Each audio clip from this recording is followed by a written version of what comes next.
আমি elevator education থেকে Souvik sir কথা বলছি।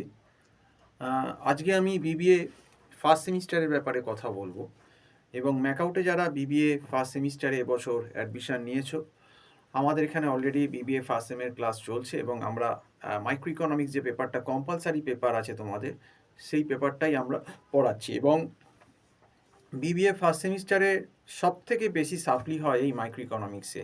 আগের বছর মানে তোমাদের সিনিয়ররা পরীক্ষাটা দিয়েছিল অ্যাকচুয়ালি 2025-এই। তোমাদের সিনিয়র যারা ছিল, যারা 2024-এ অ্যাডমিশান নিয়েছিল বিবিএতে, তারা 2025-এর জানুয়ারিতে পরীক্ষা দিয়েছিল ফার্স্ট উইকে।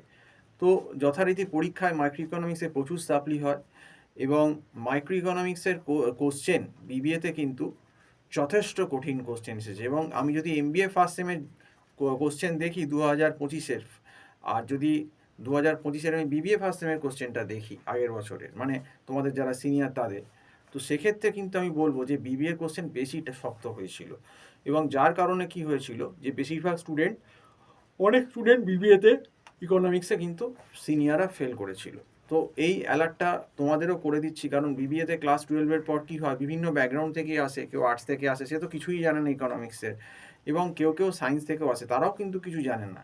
এবার এই ইকোনমিক্সের গ্রাফ, তারপর সামস, তারপর গ্রাফের ডেরিভেশন, এইগুলো বুঝতে গেলে স্লোপ বুঝতে হবে, ডিওয়াইডিএক্স বুঝতে হবে, ডিফারেন্সিয়েশন জানতে হবে, বেসিক ডিফারেন্সিয়েশন শিখতে হবে, জানতে হবে, সময় সাপেক্ষ ব্যাপার। কাজেই আমি বারবার ভিডিওতে আগেও বলেছিলাম, যারা বিবিএ পড়তে আসছো, যেখানেই পড়ো না কেন, শুধু ম্যাকআউট বলে না, আদার যে ইউনিভার্সিটিতেও, সব জায়গাতেই দেখবে মোটামুটি কিন্তু ফার্স্ট সেমিস্টারে তোমাদের এই ইকোনমিক্স, যে মাইক্রো ইকোনমিক্স পেপারটা আছে, সেই পেপারটা কিন্তু দিয়ে দিচ্ছে এবং এর সিলেবাস প্রচুর। Demand supply, elasticity of demand, indifference curve, budget line, consumer equilibrium, income consumption curve, price consumption curve, substitution effect, income effect, আর law of demand supply curve তো আছেই। তারপর তোমার প্রোডাকশান পুরো, তার কস্ট, তারপর মার্কেটের ভেতর perfect competition, monopolistic competition, oligopoly, তার গ্রাফ, সাম, সমস্ত কিছু আছে, ডেরিভেশন। তো এই সিলেবাস কিন্তু ওই পাতি 11-12-এর ওই পড়া থিওরি ইকোনমিক্স না, এই মাইক্রোয়ে কিন্তু সব কিছু লাগবে। ক্যালকুলাসের অ্যাপ্লিকেশান লাগবে, স্লোপ গ্রাফ বুঝতে গেলে, অঙ্ক করতে গেলে লাগবে, প্লাস তার সঙ্গে গ্রাফ থিওরিও পড়তে হবে। তো সেই জন্য আমি বারবার বলেছিলাম যে তোমরা কিন্তু এই ইকোনমিক্স পেপারটা ফার্স্ট সেমিস্টারের আগে থেকে কিন্তু 12-এর পরই পড়ো। অনেকে পড়েছে, তাদের সুবিধে হবে যে তাদের সিলেবাস অনেকটা এগিয়ে গেছে এবং টেন্টেটিভলি বলতে পারছি না, তবে তোমাদের পরীক্ষা কিন্তু ওই জানুয়ারির ফার্স্ট উইক ধরেই কিন্তু চলতে হবে। যদিও অনেক কলেজ এখনও খোলেনি বিবিএ, কিছু কিছু কলেজ খুলে গেছে ম্যাকআউটের বিবিএ, যাদের ফার্স্ট সেমিস্টারের ক্লাস অলরেডি শুরু হয়ে গেছে, যেটা আমি খবর পাচ্ছি। আবার কিছু কিছু কলেজ এখনও খোলেনি, কিন্তু অনেক কলেজই খুলে গেছে। তো যাই হোক, হাতে আর সময় নেই, হিসেব করলে কিন্তু আর মাত্র 90 দিন বাকি। 90 দিনে এই মাইক্রো ইকোনমিক্সের সিলেবাস কিছুই হয় না। আমাদের এখানে রোজ ক্লাস হচ্ছে, হয়তো রোজ ক্লাস করলে আমরা সিলেবাসটা যারা করছে 60-70%, হয়তো খুব চেষ্টা করলে 60-65% করাতে পারবো, যাতে কোনো রকমভাবে একটা তাদেরকে ঠ্যাক না দেওয়া যায় এই অবধি।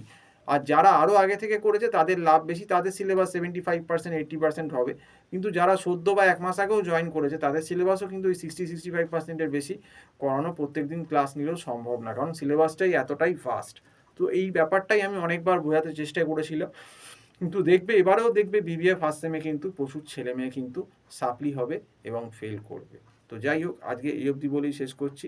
দুয়ারে কিন্তু এক্সাম এসে গেছে, আর 90 দিন বিবিএ ফার্স্ট সেমিস্টারের এক্সাম বাকি। এই বলেই আজকে ভিডিও শেষ করলাম। নমস্কার।